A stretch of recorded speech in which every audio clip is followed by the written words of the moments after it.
SBR Forum Videos. This is the Pete's Premium Parlay Show for NFL Week 13.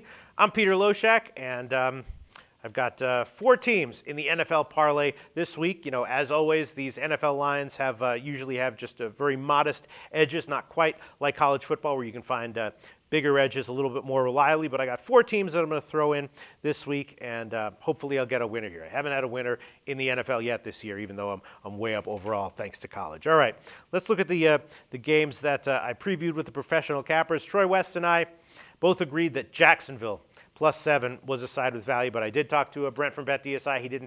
He told me that he hadn't seen sharp action on Jacksonville as yet, that the line was getting driven down, but it was public action driving down Jacksonville. It's now 6.5 at BetDSI, but apparently that's all public action. You know, still think that Jacksonville +7 is probably a side with value. Troy thought that, I thought that, but I'm not going to include it in the parlay. I am going to include, though, the total in this one, which didn't quite occur to me at first, but this comes purely from Brent from BetDSI. He told me that the Sharps took the under 41. Right now it's 40, so I'm going to have to take that, and that is a big, jump for an NFL total, 41 down to 40. But what the hell, I'll take it. I'll take it anyway. Brandon Weeden throwing for Cleveland. Presumably they're going to, try to keep scoring at keep the possessions at a minimum, play conservative game plan. We know what Jacksonville has on offense, not a whole lot. So I'll take the under 40. That's going to be my first leg of the parlay. And then, Troy West liked the Pats -7.5. I thought Houston was the right side there. Then I dug Upstone in his show with us. He said he liked the Pats. Then I talked to Brent looking for some validation, saying that the Sharps came in on Houston.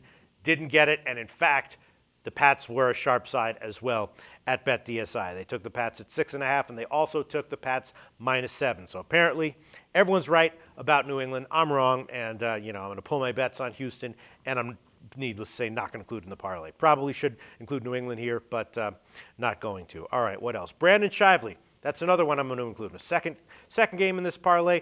Previewed Tampa Bay, Carolina with Brandon Shively, and he said that Tampa Bay +8.5 was a play that he really liked. Of course, Tampa Bay's been a sharp side for several weeks now. Talked to Brent, and Brent told me that the Sharps did take Tampa Bay at 8. Now it's 7.5. Again, you don't really like to, especially in the NFL, you don't like to take these lines after the Sharps have hit them down at the worst line that the Sharps got. But what the hell? I'm going to throw Tampa Bay +7.5, -110 as a second pick this week. Then Stephen O from EventDataServices.com, very, very reliable since he started giving us his premium plays for free in our videos. He gave us Denver -4.5 this week. Now they're up to 5.5. Probably that is the right side. Didn't hear anything from Brent on that one, but almost took that, but the line's creeping up, so I decided to pass at 5.5, but probably still a little bit of value there as well. Then Tony George recommended the over 48 in Cincinnati, San Diego, which is interesting because Brent told me that the under in that game at 49 was a sharp side. So, I trust the Sharps more than I trust, just my own and Tony George's opinion. But I still think the over 48 is a decent side there. But the Sharps did take the under 49. And Tony George also recommended the under 40.5 in Miami Jets. That makes some sense, and that line might close at Joe Duffy said that line he thinks is going to close closer to 39.5 by kickoff, so that probably does have some value. Not going to include it, though. Al McMorty recommended Seattle -5.5 over New Orleans on Monday night. I can certainly understand why that would be, and I'm going to actually include the total in that one. Just from my own handicapping, right now it's 47. I'm going to take the under 47 at -110 for the third play in the parlay. Monday night games, when the total is over a certain number, tend to go under, and, we can certainly understand why this line is as high as it is, but, New Orleans, when they're out of the dome, of course, their offense takes a hit. Their defense is a lot better this year. Seattle tends to play, a little bit conservatively at times, emphasizing the run, which I think they will do here against New Orleans. So I'm kind of liking the under 47. That's going to be the third play in the parlay. Then Scott Kellen recommended the over 49 in Chicago, Minnesota, and that was also a sharp side according to Brent. They took over at 49. Now it's at 50.